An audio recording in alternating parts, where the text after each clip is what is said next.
The alien ruins loomed in the crimson haze, jagged spires casting knife-edged shadows under the dying sun. Smoke curled from shattered bulkheads where the forward team had been pinned down. Sergeant Connor Adams crouched behind a slab of collapsed alloy, rifle braced on his knee, helmet HUD flickering with damage alerts. The copper tang of blood and ozone hung in the air. "Well, this sucks," he muttered, ducking as another burst of plasma carved molten scars into the wall behind him. "Bad intel again?" rumbled Varric, the towering Dravik heavy gunner, his 4 arms feeding belts into a rotary cannon that screamed like an angry god. "Worse," Connor said, voice flat. "They knew we were coming." On his HUD, icons pulsed, his 5-man team reduced to a crescent-shaped perimeter in the wreckage. Beside Varric, Talia Venn, the razor-eyed human scout, worked her sniper rifle with mechanical precision. To their right, Kaylor, the chitin-armored insectoid tech specialist, was elbow-deep in a half-burned control panel. The 5th member, Reska, a lean feline-like warrior, paced restlessly, tail lashing. "Nanobot diagnostics complete," whispered the neural link in his mind. "Vital signs nominal. Suggest reposition to avoid flanking maneuver bearing 081. Connor didn't hesitate. His instincts and the AI's warning fused into one sharp command. "Shift right." Plasma fire chewed through where they'd been a second before, the nanobot-enhanced reflexes saving them by a hair. The comms crackled, and a smooth, familiar voice slid into his ear, calm even under fire. "Adams," purred Cayley's Rin, his drop-ship pilot, and more than that, though he'd never admit it mid-mission. "The Black Talon is 30 seconds out, but your LZ looks like a war crime waiting to happen." "Yeah, that's because it is a war crime. We're boxed in." Her laugh was sharp, electric. "Then unbox yourself, soldier, I'm bringing gifts." Above them, the sky split with a roar as the Black Talon screamed into view, sleek, angular, and armed to the teeth. The belly cannons lit up the ruins, showering molten debris. Enemy signatures on Connor's HUD winked out in bursts of static. Connor tapped Varric's armored shoulder. "Cover fire, we're moving to the LZ." The team surged forward in a tight formation, nanobots feeding Connor constant threat overlays, target prioritization, and muscle-enhancing surges.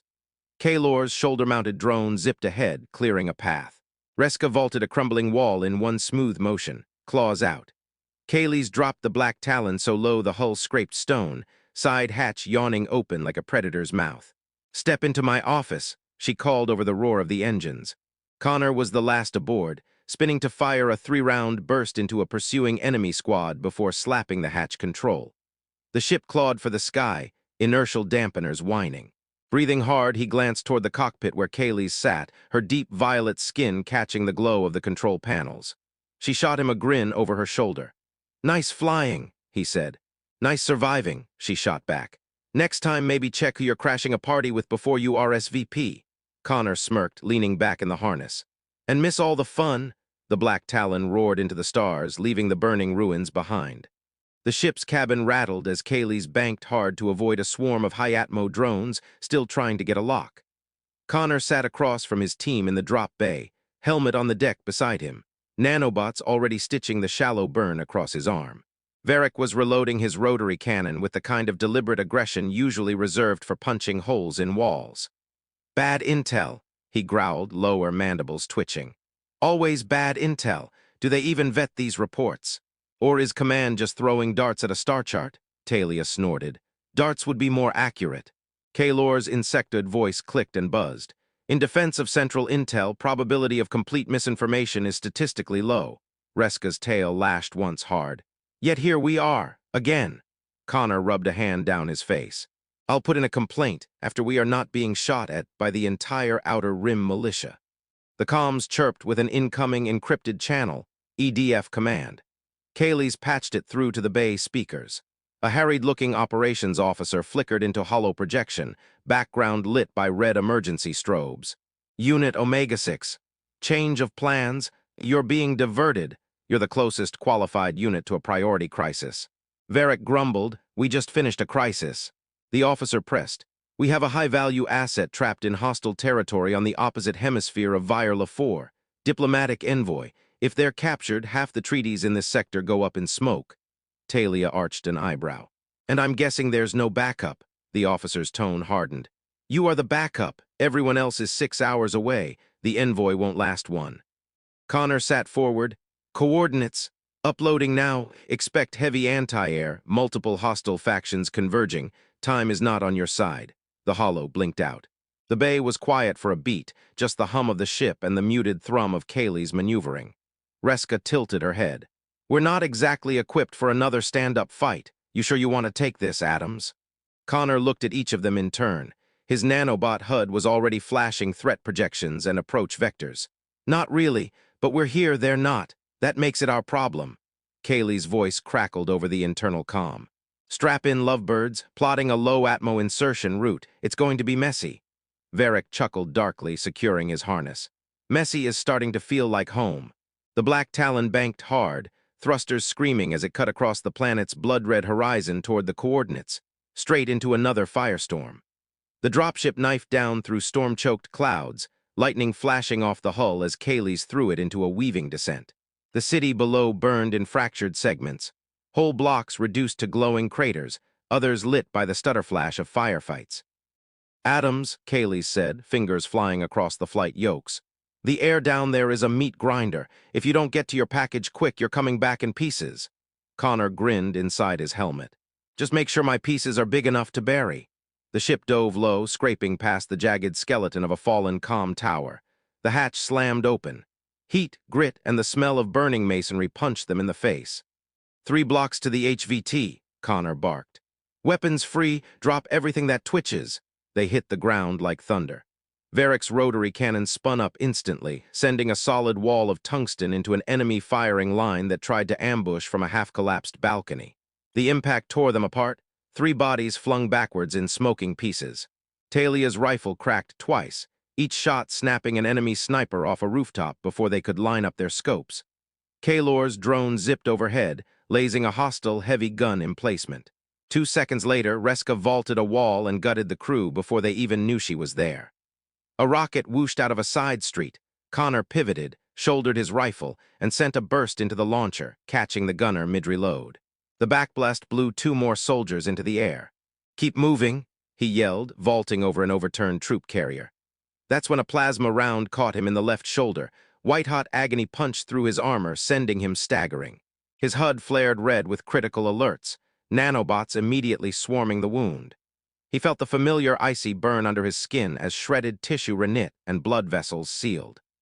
Repair cycle activated, 6 seconds to full function, his neural link whispered. He gritted his teeth, ignoring the stench of scorched fabric and flesh.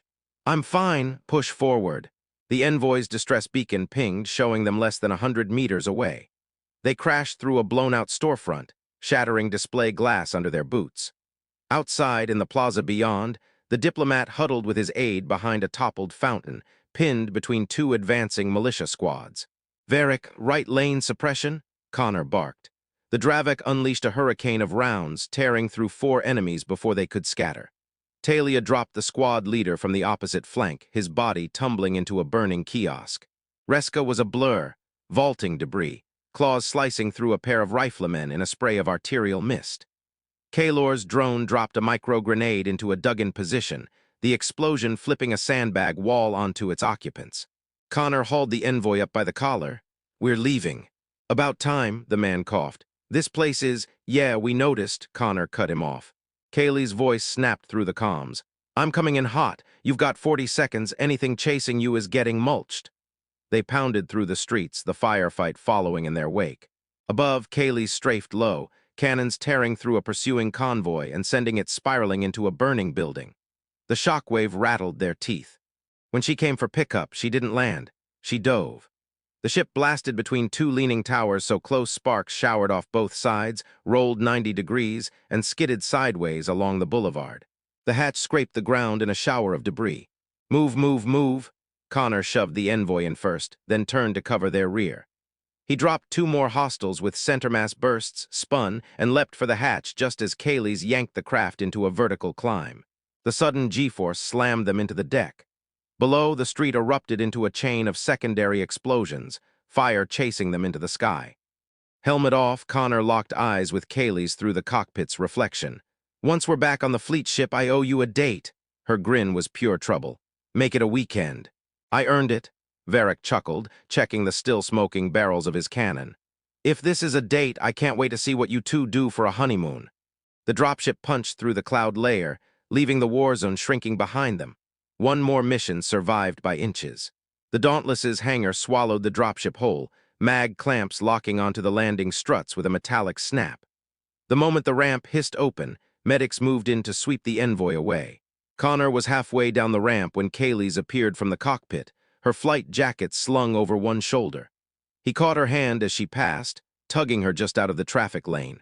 "Something wrong, Sergeant?" she asked, teasing but with that glint of exhaustion in her violet eyes. "Yeah," Connor said and pressed something small and warm into her palm. It was a thin, silver chain with a tiny charm, a stylized raptor in mid-dive, the same bird etched on her control stick.